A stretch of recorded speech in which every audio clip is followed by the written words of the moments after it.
Mesdames, Messieurs, bonsoir. Pour commencer, une petite biographie succincte. À 20 ans, mon cœur balance entre musique, surtout du jazz, du théâtre, j'avais une demande du TPR, et l'architecture. Par prudence, j'ai choisi l'architecture. À 30 ans, après 5 ans d'études, 2 ans de stage, 4 ans d'assistanat à l'École polytechnique fédérale, un mariage et 2 enfants, retour à Bienne et lancement de mon cabinet d'architecte. À 40 ans, entrée dans la commission cantonale des beaux-arts et de l'architecture. À 50, président de la commission esthétique de la ville de Bienne, commission chargée d'analyser la qualité des projets faisant l'objet d'une demande de permis de construire. À 60 ans, président de la Société des beaux-arts de Bienne et environ. À 70 ans, président de la Fondation de l'Abbatiale de Belley, organisatrice d'expositions d'art contemporain, dont le flambeau sera repris dès le 1er janvier 2020 par Pierre-Yves Meuchler. À 80 ans, allez savoir. 40 ans de bénévolat que j'ai eu le privilège de passer au sein d'organismes de services publics orientés de services publics, oui, ils étaient orientés. Moi, je suis mal orienté orienté vers les beaux-arts et l'architecture. Alors l'architecture, parlons-en. Je ne connais pas une utopie d'architecte qui se soit imposée au XXe siècle. Même les utopies urbaines du Corbusier, qui prétendaient déterminer la ville ou le mode de vie des gens à partir de critères esthétiques et fonctionnels, ont été vouées à l'échec. L'architecte Jean Nouvel compare la ville du XXe siècle à une nébuleuse, à une agglomération non contrôlée, à une sorte de matière sur laquelle on peut agir, une matière transformable, améliorable. En effet, l'architecture a subi au siècle passé une mutation profonde qui touche à sa nature même. Jusqu'au début du XXe siècle, l'architecture façonnait le monde artificiel dans lequel l'homme vit. L'architecture faisait la ville, les rues, les monuments, le tout dans un ordre hiérarchisé. Le prince commandait et l'architecte imaginait. Cet ordre a complètement basculé au XXe siècle, du moins en Europe, à cause d'une avalanche de construction, d'une espèce d'explosion. Savez-vous que l'on a plus construit dans les 30 ans de l'après-guerre que dans toute l'histoire de l'humanité? La rapidité du phénomène est à l'origine d'une absence totale de maîtrise du développement urbain, à l'origine d'une anarchie, d'une sorte de chaos. Cela ne veut pas dire que l'architecture n'existe plus. Cela signifie qu'elle a changé de nature, qu'elle n'a plus, comme par le passé, la vocation de déterminer la forme urbaine. L'architecture ne peut plus inventer notre monde construit. Sa vocation maintenant est simplement de changer ce monde construit en intervenant sur tel lieu qui existe déjà avec son vécu propre.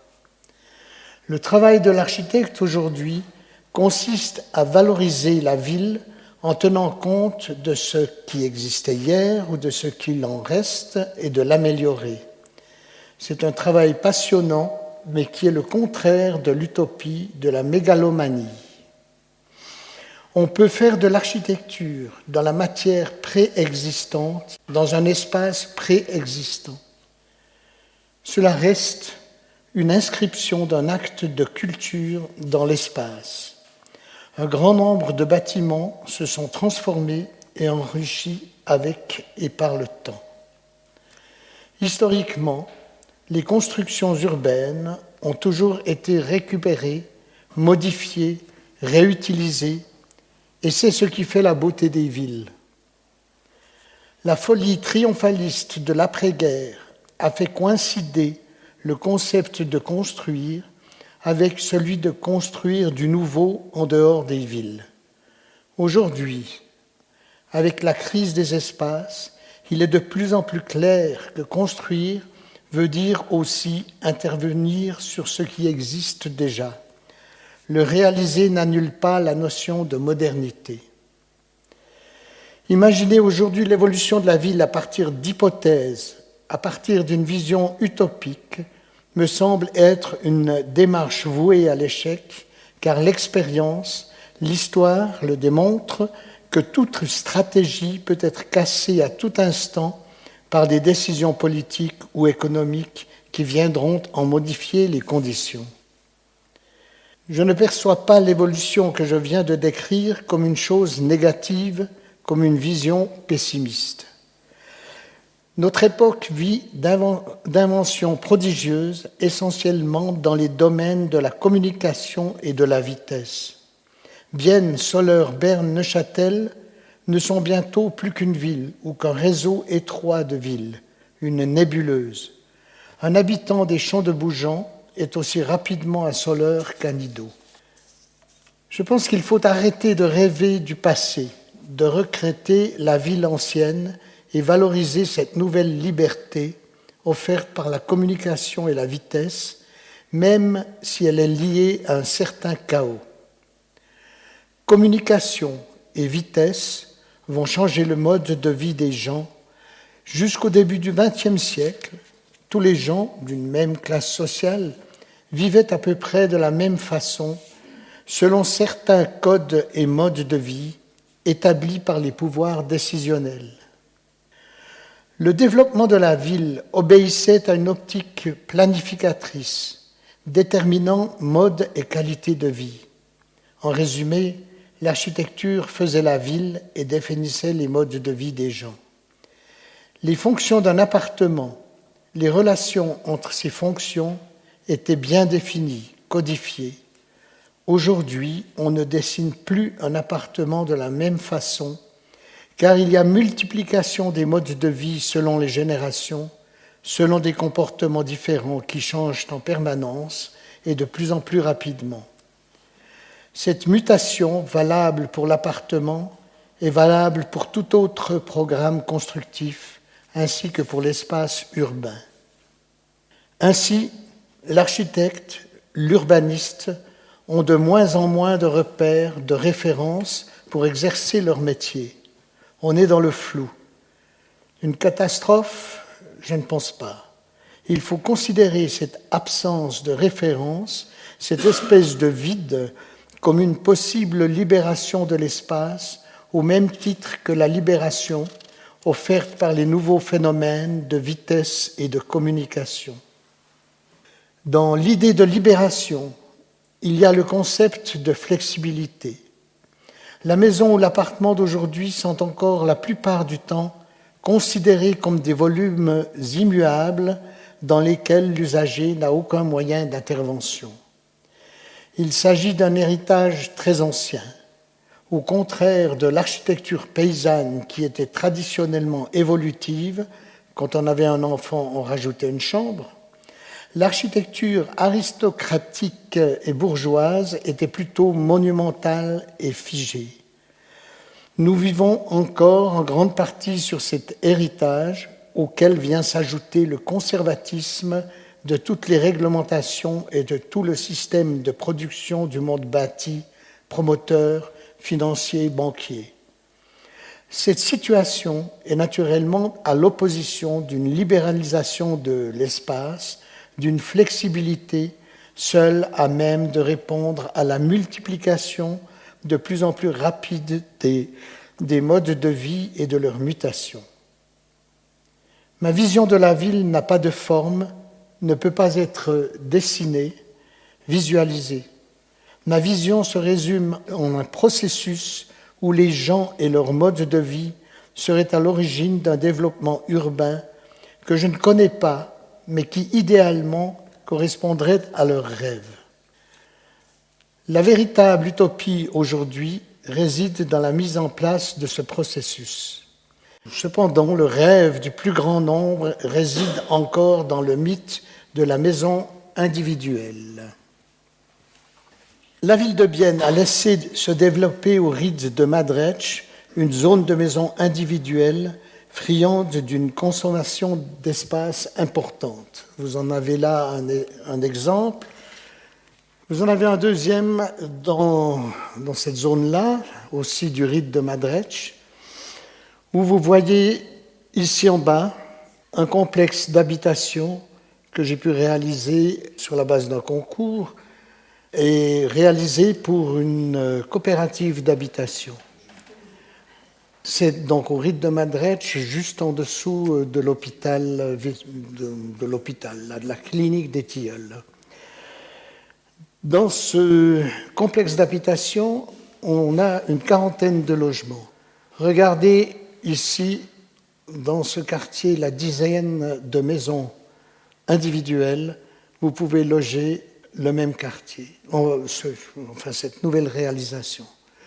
Réalisation qui permet d'avoir un grand espace commun, des duplex superposés, reliés tous par un couloir intérieur, ce qui permet aux gens, à tous les habitants, de se rencontrer. Vous êtes dans un couloir intérieur, on entre dans un duplex pour monter et dans un autre duplex pour descendre. Et tous ces appartements sont reliés pour aller dans un espace commun que vous avez ici, dans cette zone. Cette surface, comparée là à celle-ci, c'est la même et on peut mettre plus d'appartements. Remplacer cette trentaine de maisons par 30 petits botas ou par 30 maisons dessinées par les 30 meilleurs architectes du monde, le problème de fond reste le même. Une forme architecturale dite de qualité ne changera pas fondamentalement la qualité de la forme urbaine. Avec la raréfaction de l'espace, une prise de conscience écologique, il n'est plus raisonnable de développer un tel modèle. La maison individuelle ne devrait tout au plus être admise que comme élément de densification d'un quartier existant. Ici, j'ai construit, c'est dans le quartier de Beaumont, c'est chez les quartiers, voilà, c'est juste. Cette maison ici, qui est construite dans le jardin, ils avaient à l'arrière ce chalet, ils en ont fait leur atelier d'artiste, parce qu'il était vraiment très petit, et on a construit ça.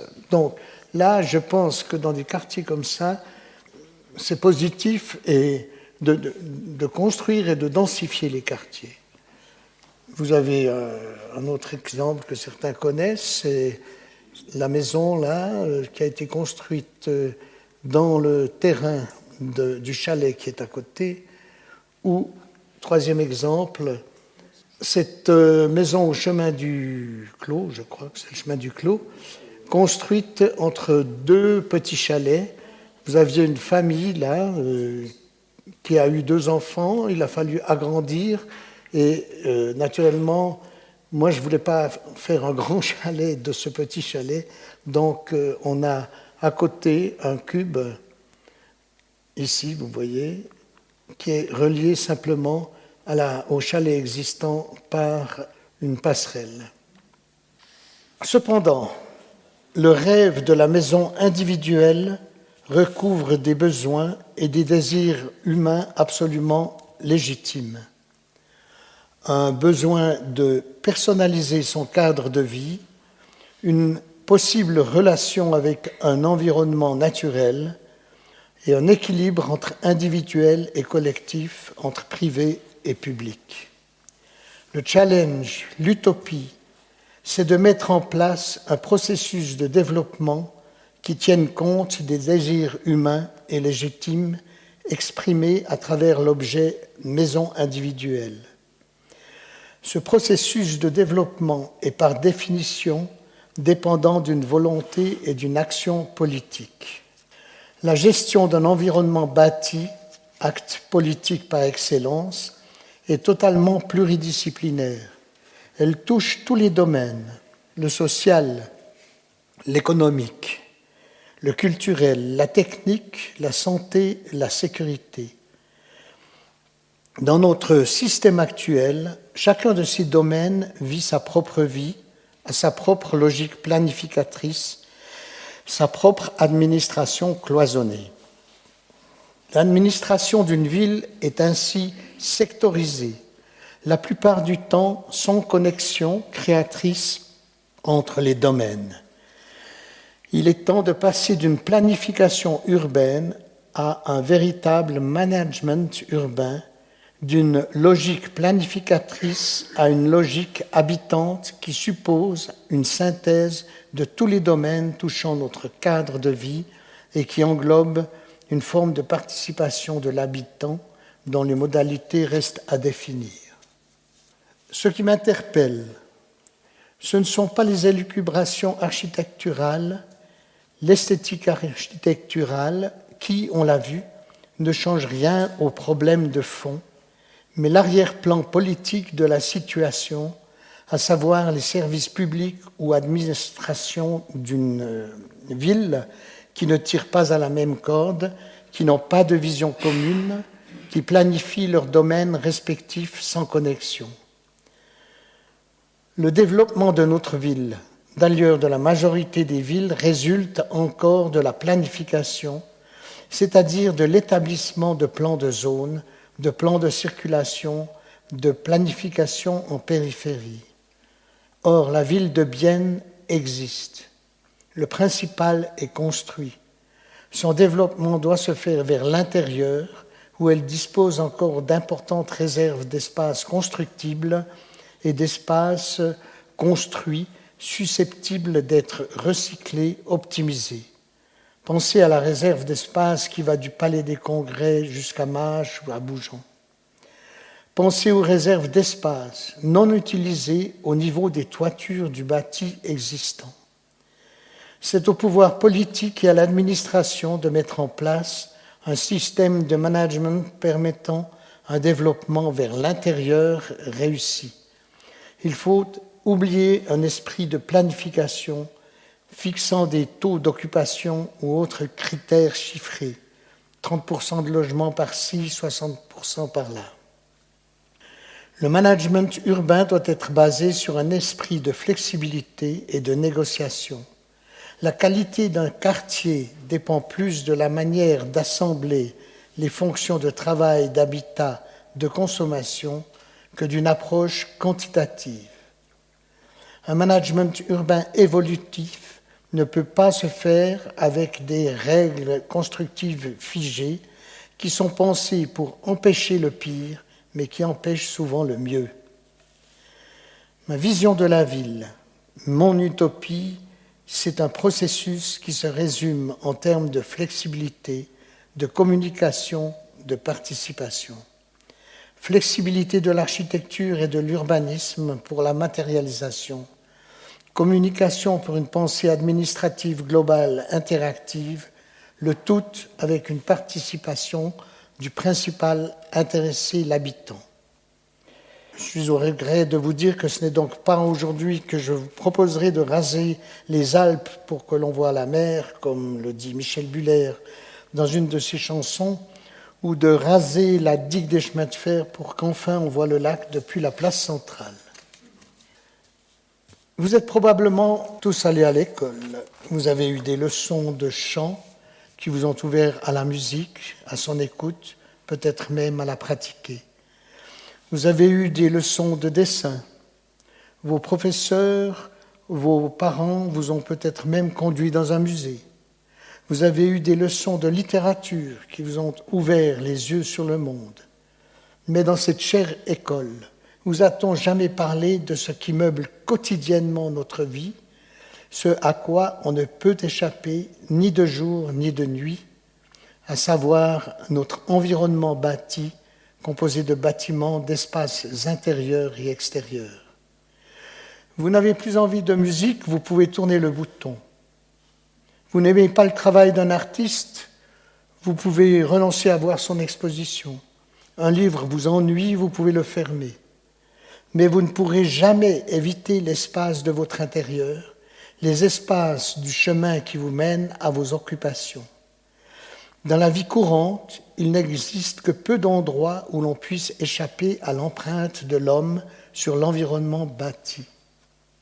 Curieusement, cet environnement bâti, compagnon de tous les jours, n'est pratiquement pas abordé dans les programmes scolaires, très peu dans les médias, ou alors destiné davantage aux professionnels qu'au grand public.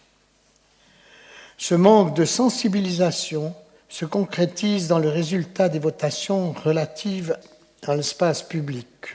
Par exemple, cette place du marché neuf, cette malheureuse place du marché neuf, où on a malheureusement refusé de l'aménager, et tout cela.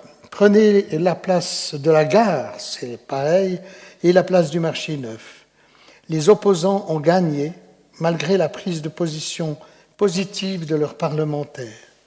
Leurs arguments se résument à la perte d'avantages individuels, de petits conforts égoïstes, la voiture comme toujours, encore la voiture, avec en renfort un discours pas toujours correct sur le financement des projets.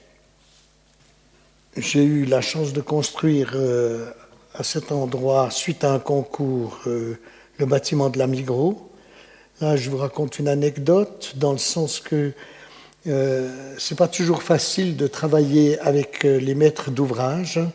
Le principe de base du projet, vous voyez, c'était là un très grand vitrage sur 2 niveaux et les escaliers roulants qui sont derrière le vitrage, et en principe, tous les rayons avec les marchandises étaient projetés perpendiculairement à cette face.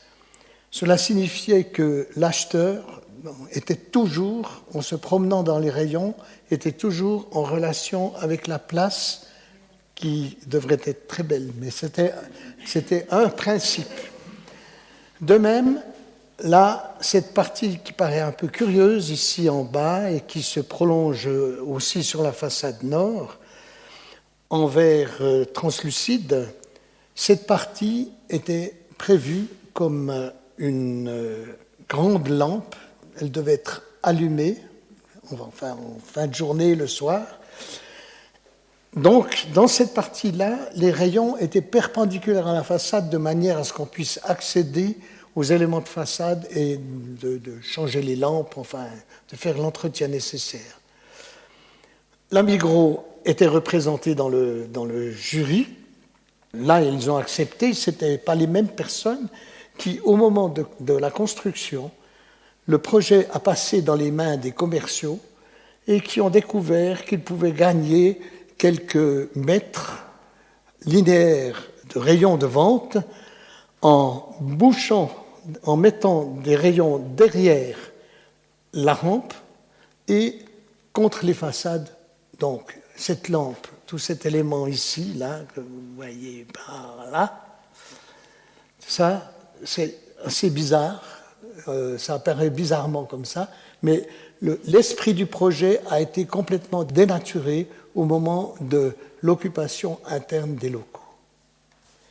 À part ça, on voit là un peu les principes que j'aime bien appliquer en architecture, c'est-à-dire que cette relation entre l'intérieur et l'extérieur, entre l'intérieur et la façade, entre le contenu et le contenant, c'est-à-dire d'exprimer par exemple justement les parties commerciales au rez-de-chaussée.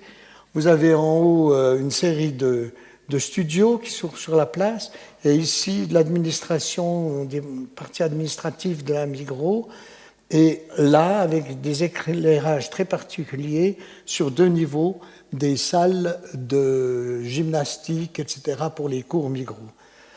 Donc d'exprimer à travers les façades le contenu d'un bâtiment. À mon adolescence, 2 professeurs ont été pour moi déterminants dans le choix de ma profession.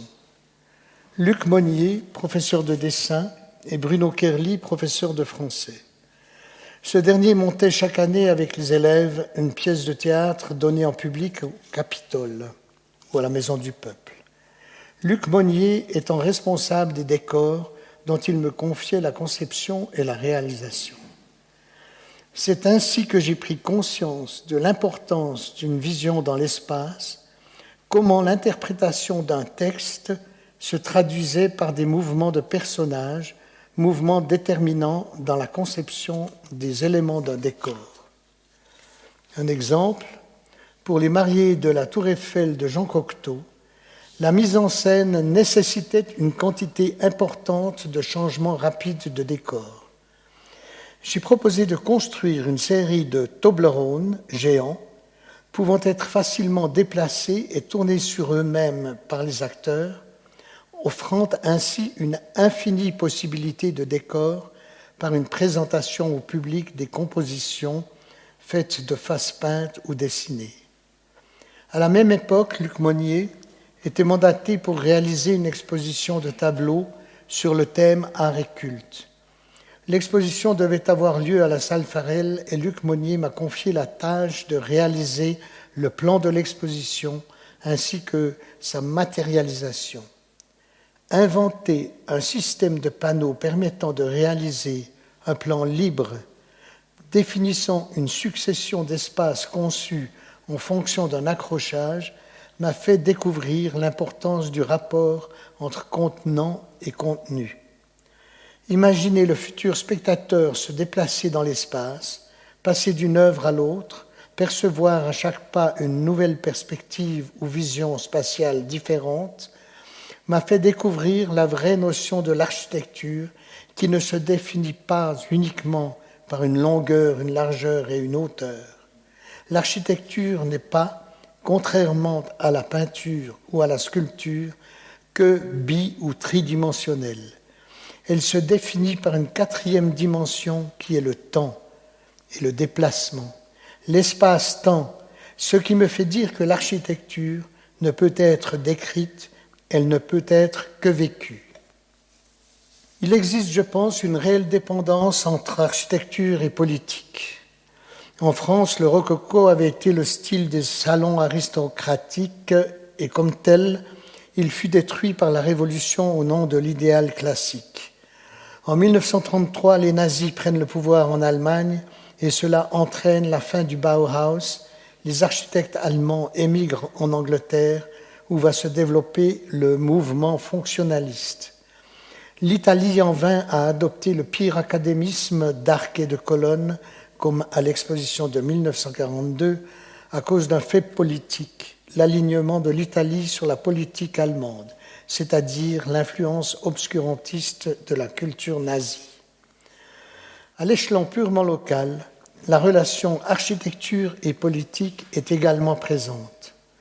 Inscrit au Parti socialiste dès mon retour à Bienne, je suis entré au conseil de ville en 1982 pour constater, après peu de temps, que l'architecture, l'urbanisme ne faisaient pas débat sur des notions de qualité d'esthétique ou de qualité de vie, mais se limitaient à un duel stérile gauche-droite. Architecture et urbanisme sont, à mon avis, très souvent les otages de luttes purement électoralistes. Que n'a-t-on décrié ce pauvre palais des congrès, réputé de droite, qui bien entendu a coûté beaucoup d'argent aux contribuables, mais en fait, n'aurait-il pas rapporté plus qu'il n'a coûté ? Dans les années 80, après une vingtaine d'années d'existence, le bâtiment nécessitait d'importantes réparations, en particulier en façade est. Dans un débat gauche-droite houleux sur le crédit de construction au Conseil de ville, certains membres de mon parti ont même proposé la démolition du bâtiment, pourtant mis sous protection au niveau fédéral et reconnu dans les milieux de l'art et de l'architecture comme une œuvre majeure. Encore aujourd'hui, je regrette de n'avoir pas combattu avec vigueur cette proposition incongrue. Toute proportion gardée, on ne démolirait pas Versailles sous prétexte de l'origine royaliste de sa construction. On ne détruit pas les symboles témoins de l'histoire, même proche. Un petit détail. Donc, j'ai pu transformer et rénover complètement dans les années 90 la tour du Palais des Congrès. Et À ce moment-là, le directeur des travaux publics était un radical, du parti radical, et j'étais étonné qu'il m'ait choisi comme architecte. Et après coup, il m'a dit qu'en fait, il m'avait choisi comme architecte en pensant que de cette manière, la gauche n'attaquerait pas le crédit de construction. Dans les années 30, je parle toujours, au fond, c'est toujours des trucs politiques. On voit que la politique, elle va même dans l'attribution, elle s'insinue dans l'attribution des mandats. Dans les années 30, Bienne-la-Rouge se devait de réaliser une ancienne revendication du mouvement ouvrier biennois, la construction d'une maison du peuple. Un fort regroupement bourgeois s'est vivement opposé à cette réalisation en argumentant que la position centrale près de la gare ne convenait pas, mais serait tout indiquée pour un hôtel de luxe. Le conseil municipal d'alors, de gauche, a alors décidé de céder du terrain à la coopérative de la Maison du Peuple et à la société Hôtel Élite SA. C'est ainsi que l'on trouve à la rue de la Gare, uniquement séparés par le trafic, l'Hôtel Élite et la Maison du Peuple, qui représente la contradiction entre le socialisme et la bourgeoisie. Dans les années 90, la coopérative Maison du Peuple se trouvait dans des difficultés financières. La droite voulait en faire un centre commercial en combinaison avec la Migros et l'ancien Billerhof, refusant tout investissement dans une reprise ou un sauvetage du bâtiment. La protestation des milieux culturels et de la gauche, aidée par l'opportunité d'intégrer le conservatoire dans l'occupation future des locaux, a convaincu le peuple pour un rachat et un crédit de transformation du bâtiment. Après la reconversion de la fonction hôtel en fonction conservatoire, réalisée par mon bureau en collaboration avec le bureau André Haberman, il a fallu parlementer avec la droite qui souhaitait remplacer le nom Maison du Peuple par un nom effaçant la valeur de symbole de l'appellation. C'était Villars, ça. Le complexe d'habitation du chemin vert à Bienne, réalisé par mon bureau dans les années fin 70, début 80, est le fruit d'une longue démarche entamée en 1971 dès mon retour à Bienne. L'idée, issue de l'idéologie communautaire de 1968, consistait à réunir des familles souhaitant créer une forme d'habitat avec des locaux communs. Ainsi est né un premier projet sur un terrain de la bourgeoisie en droit de superficie à Évillars, regroupant une trentaine de familles avec, en moyenne, 2 enfants par famille. Erreur funeste, dans le cadre de la demande de permis de construire, nous avons décidé de poser nous-mêmes les gabarits des futures habitations. Imaginez un week-end complet avec une troupe joyeuse formée de 30 couples et 60 enfants, envahissant un vaste terrain vierge sous les yeux d'une population bien tranquille dans son cocon. Le lendemain, pétition générale et décision du maire de changer l'affectation de la zone qui autorisait la construction de maisons en rangée, de la transformer en zone villa. Vous avez là le résultat, c'est donc tout le bas ici, la partie inférieure des terrains où on devait réaliser ce projet et le projet était fait, complet, déterminé avec les gens. J'ai naturellement été chez le maire pour lui demander un peu des explications. Il m'a dit, le maire de l'époque, il était entrepreneur, donc on n'était vraiment pas malin de ne pas l'avoir pris. Le maire de l'époque, il me dit j'utilise l'aménagement du territoire pour sélectionner la population de ma commune. Voilà la politique. En compensation, la ville de Bienne nous propose un terrain au rite de Madretsch. Naturellement, il s'était passé beaucoup de temps et il ne restait plus qu'une quinzaine de familles en liste.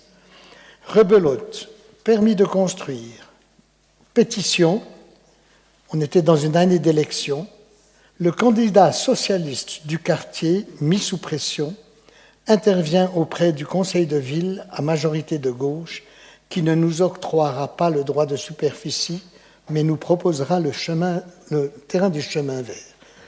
Cette photo est actuelle, le terrain est encore toujours vide et il reste comme le passé, et pour la même raison, c'est-à-dire qu'il fallait pouvoir promener les chiens le soir, alors que la forêt n'est pas loin. Ce terrain est resté libre et on ne nous a pas donné donc on a fait toute une demande de permis de construire et un projet pour rien. Il aura fallu près de 10 ans pour concrétiser une idée et déposer une troisième demande de permis de construire, cette fois-ci contestée par le parti de l'Entente biennoise. Mario Cortesi et Walter Leutenegger, architecte radical et conseiller de ville, sous prétexte de favoritisme de la part de la ville. Il faut dire que parmi les maîtres d'ouvrage, il y avait des élus socialistes et l'urbaniste de la ville. Une fois les oppositions retirées, mon rêve de pouvoir changer la forme de production de l'habitat en intégrant le futur occupant dans le processus de planification a enfin pu se réaliser. Au chemin vert, chaque unité d'habitation est différente, construite selon les vœux personnalisés de chacun. Cette réalisation et sa philosophie parmi les premières réalisées en Suisse à cette époque a fait l'objet d'un temps présent émission de la RTS consacrée à l'habitat communautaire. Vous avez là l'ensemble du complexe du chemin vert. Il s'agit d'une partie avec des maisons individuelles sur 3 étages, même 3 étages et demi, et d'une autre partie avec des doubles duplex superposés. Donc il y a 4 étages et chaque fois un duplex de 2 étages. Donc vous voyez là les duplex inférieurs, les duplex supérieurs avec des relations. Ce qui était intéressant à mon avis, et ce qui l'est toujours, c'est le système de distribution et la relation à l'espace public. Vous avez le trottoir qui passe devant ces éléments qui permettent de ranger les vélos, le bois, etc. Et à l'arrière, un autre passage qui, lui, est semi-public, qui permet d'accéder aux duplex inférieurs et supérieurs. On avait créé là environ 30 ou 35 modèles de fenêtres différentes, parce que le bâtiment est entièrement modulé, contrairement à ce qu'on voit, à ce qu'on peut imaginer là sur cette image. Mais comme chaque plan a été fait avec les habitants, chaque plan, chaque organisation d'une unité d'habitation est différente. Certains voulaient des salles de bain en façade, d'autres voulaient des salles de bain à l'intérieur, de même pour les cuisines. Enfin, chaque plan est vraiment différent, donc forcément que les éléments de façade étaient différents. Donc on a fait cette proposition d'une trentaine de modèles de fenêtres différents. Vous voyez qu'en bas, on n'a pas les fenêtres qu'en haut, etc. Et ça a permis une grande liberté. Une petite anecdote, là, c'est que pour donner quand même une unité à l'ensemble, la seule chose qu'on ait imposée, mais discuter avec les gens, c'était d'avoir, parce que toutes les façades, les éléments de façade pleins sont en bois, de traiter le bois d'une façon identique, c'est-à-dire là c'était une lasure blanche. Et ce qui est assez drôle, c'est que on a pris la décision et le lendemain, un des propriétaires, le seul qui avait voté contre la lasure blanche, il avait peint son bois en brun. Donc c'est une tache là au milieu de l'ensemble qui reste. Mon bureau a pu réaliser 2 autres objets avec une démarche similaire à la rue du Four et au chemin du Clos. Là, vous avez 4 maisons rangées, chaque maison est différente, les façades, les éléments, les fenêtres sont toutes différentes parce que chaque maison a son organisation différente. C'est au fond une chose que j'affectionne beaucoup, c'est d'aller jusqu'au bout dans la relation avec le futur habitant, dans la création de son cadre de vie. Et le deuxième, c'est, vous voyez là, une construction que j'ai réalisée, c'était aussi suite à un concours, de ce bâtiment au bout de la rue du Four. La ville de Bienne a une certaine tradition, c'est d'être constituée de blocs d'habitation avec cour intérieure, particulièrement dans le quartier de la Gare, mais aussi dans le quartier le long de la rue du Four. Ici, j'ai repris un peu un langage que l'on trouve dans l'expression de la Maison du Peuple, c'est-à-dire de trouver un moyen avec le bâtiment de prendre en compte toutes les données du quartier, c'est-à-dire d'une certaine manière de fermer le bloc, comme on ne pouvait pas le fermer complètement, puisque ici, ce bâtiment existant avec une façade avec des fenêtres et des appartements, vous avez cette tête ronde qui permet d'articuler l'ensemble des rues qui viennent, la rue du Four, et de relier aussi, de respecter par exemple sur la rue Bran la géométrie en intégrant cette partie-là. On trouve aussi dans ce bâtiment une petite théorie sur la relation entre le contenant et le contenu, soit avec la poste au rez-de-chaussée, des appartements, des bureaux, et ici des maisons en rangées, triplex, duplex, etc., toutes réalisées aussi avec les futurs habitants. Nous étions deux architectes au conseil de ville, un radical, Walter Leutenecker, et moi-même, l'un défendant les intérêts économiques, l'autre les intérêts de l'architecture et de l'urbanisme. La droite voulait détruire le complexe des bâtiments scolaires de la rue du Four et le remplacer par un complexe de bureaux habitat. Vu l'état déplorable des bâtiments et les coûts prévisibles pour leur rénovation, la gauche n'était pas loin d'adhérer à cette proposition. Je suis monté au créneau pour empêcher ce que je considérais comme une faute grave. Il a fallu démontrer que ces bâtiments avaient servi comme premier hôpital construit en ville de Bienne, qu'ils constituaient à l'origine la terminaison de la première extension de la vieille ville, ainsi qu'on la connaît aujourd'hui, et que, en tant que tels, ils étaient des témoins historiques importants. La proposition a heureusement été retirée et 40 ans après, encore de loyaux services, le complexe devrait bientôt être rénové. Vous voyez ici le plan ancien de la vieille ville, mais telle qu'on la connaît, la rue du Canal et cette extension de la ville avec à cet endroit l'emplacement du collège du Four et de l'ancien hôpital. Malheureusement, la plus grande partie de tout ce quartier a été transformée, déformée, etc.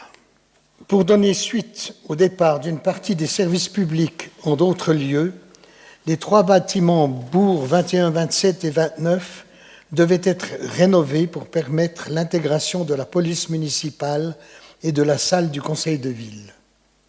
L'organisation d'un concours d'architecture s'avérant extrêmement difficile vu l'impossibilité de fournir une liste définitive des besoins, la ville a invité 4 bureaux d'architecture pour présenter un concept de rénovation. Mon bureau a été choisi peut-être pour donner une chance aux jeunes et malgré une condition extrême que j'avais fixée dans le concept présenté. Aucune donnée d'ordre fonctionnel ou de programme ne pouvait prévaloir sur les exigences du lieu, sur les données architecturales. Bien m'en prie, car cette exigence m'a permis de résister positivement à certaines demandes de la police, telles qu'une volonté de condamner 2 des 3 entrées du complexe et de ne rendre l'accès possible que sur convocation dans un système sous entière protection, caméras, etc.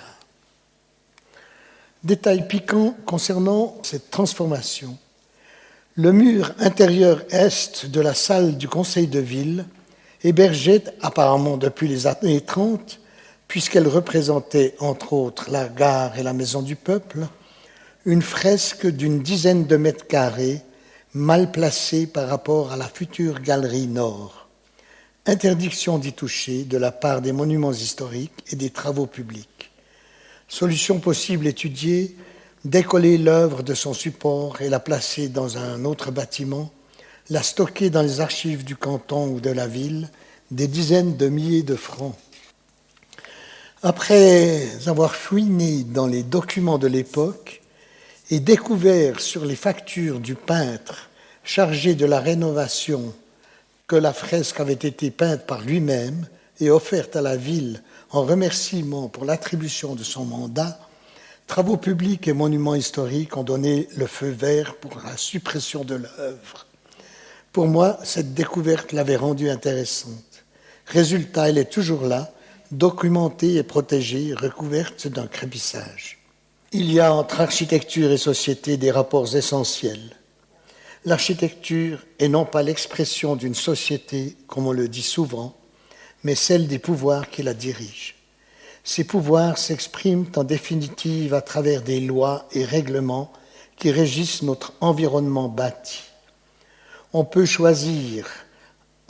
à loisir parcourir le recueil des actes législatifs relatifs aux droits de construction du canton de Berne sans rencontrer la moindre allusion à une quelconque notion de qualité.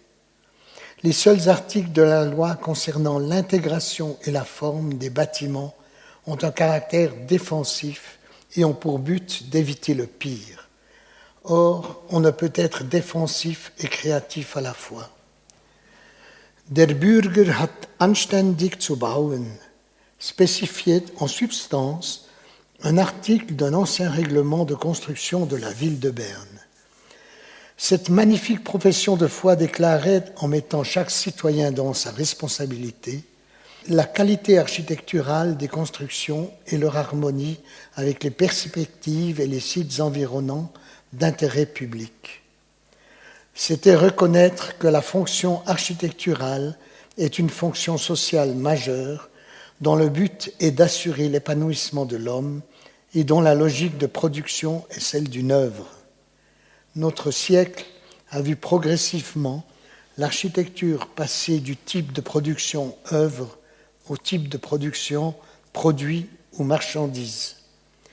L'œuvre, objet qui se veut unique et qui évoque facilement l'artiste et l'artisan, diffère du produit moins par l'échelle que par la multiplication des acteurs et la fragmentation des tâches.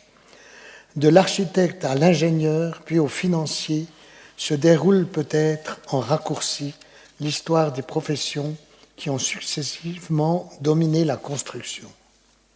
Trop de maîtres d'ouvrage, individuels ou non, privés ou publics, sont mus par l'unique souci de la rentabilité commerciale ou de l'économie budgétaire et y sacrifient en définitive toute préoccupation d'ordre qualitatif.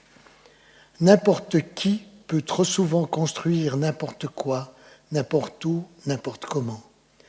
L'évolution quantitative de nos besoins, bien que difficile à cerner, pourrait impliquer un effort énorme de volume bâti ou transformé. Cet effort, s'il est considéré comme une fin en soi, risque de porter gravement atteinte à notre patrimoine écologique, biologique et culturel. De la qualité de la réponse donnée à cette question grave dépend l'avenir des générations futures. Seules des dispositions claires plaçant l'architecture au nombre des besoins fondamentaux de notre société permettront, au-delà des mutations, des modes de production et de la transformation des rapports sociaux, de concilier environnement bâti et épanouissement de l'homme. Dans la mesure où l'architecture est reconnue d'intérêt collectif et public, il appartient à l'État d'agir sur les conditions mêmes de la qualité architecturale. La fonction architecturale, devenue de plus en plus complexe, nécessite l'intervention de compétences techniques diverses, de plus en plus nombreuses, auxquelles l'architecte ne prétend en aucun cas se substituer. Cependant, l'architecte demeure, quelle que soit l'évolution des techniques, le seul professionnel directement préparé à l'appréhension globale des problèmes de l'aménagement de l'espace et à la conception des projets, c'est-à-dire à la traduction en volume des programmes définis par le maître d'ouvrage. Le fait même que l'établissement des projets soit devenu un acte pluridisciplinaire nécessite plus que jamais l'intervention d'une imagination créatrice, seule capable de donner au projet son sens et sa valeur, et qui doit, après avoir fait avec l'ensemble des disciplines concernées, l'examen des moyens, donner une réponse globale aux problèmes posés. Cette mission de création et de synthèse constitue le rôle spécifique de l'architecte. Agir sur les conditions de la qualité architecturale, c'est exiger d'abord que la conception des constructions soit assurée par des professionnels compétents et mettre la profession d'architecte en mesure d'exercer sa responsabilité sociale. Il ne s'agit pas de protéger le titre d'architecte, mais de protéger la fonction. Il ne saurait y avoir d'autre monopole pour promouvoir la qualité architecturale du cadre de vie, reconnu comme étant d'intérêt public, que celui de la compétence. L'administration voit aujourd'hui son rôle orienté vers le contrôle administratif des projets. Le contrôle de qualité est limité par la portée limitée des lois existantes, c'est-à-dire pratiquement nulle. La démarche actuelle aboutit à un mini-contrôle de la qualité architecturale par l'administration qui se voit en charge de définir et de juger cette qualité. En suprême instance, le tribunal administratif a compétence en matière de qualité architecturale, ce qui pourrait tendre, pour donner suite à un éventuel renforcement des lois, à instaurer peu à peu le règne de l'architecture officielle. Cette orientation tend à charger l'administration d'une mission qui ne devrait pas lui appartenir. La mission de l'administration, pour autant qu'on lui en donne les moyens, devrait être orientée vers le contrôle de la compétence des professionnels, ce qui limiterait la nécessité actuelle d'un excès de contrôle administratif des projets et constituerait une meilleure base pour une production de qualité. Il appartient au pouvoir public de créer des conditions permettant la réalisation d'un cadre de vie de qualité, mais cette qualité ne peut naître que d'une exigence de la population tout entière. Or, si celle-ci prend progressivement conscience du problème, elle n'a reçu à ce jour ni la formation, ni l'information nécessaire pour participer réellement à l'élaboration de son cadre de vie. Il faudrait prévoir des campagnes de sensibilisation en utilisant des moyens appropriés à chaque groupe de population. Les responsables de l'administration, par exemple, ceux du secteur privé, les grands décideurs en matière de construction, doivent avoir une meilleure culture architecturale, c'est-à-dire une connaissance de l'architecture moderne et des tendances actuelles pour leur permettre d'apprécier objectivement les projets qui leur sont présentés. L'architecture, au même titre que la musique ou le dessin, devrait être abordée d'une manière adéquate à tous les stades de la formation scolaire. Les médias ont également un rôle important à jouer. Sauf exception, la critique architecturale est d'une grande pauvreté. Il faudrait former des journalistes capables de rehausser le niveau de la critique en provoquant des mouvements d'idées ou en lançant des polémiques. Chaque journal régional a ses critiques littéraires, de musique, de théâtre, de peinture, et l'architecture, l'environnement construit, notre pain quotidien à tous. On peut discourir éternellement au niveau d'une comparaison de bons et de mauvais exemples sur le problème de la qualité architecturale. La médiocrité de la production ne s'en ressentira pas. Avant de parler de qualité architecturale, la société doit se donner les moyens de la produire d'une manière autre qu'exceptionnelle, marginale, pour l'exemple et la bonne conscience. Et pour conclure, der Bürger hat anständig zu bauen.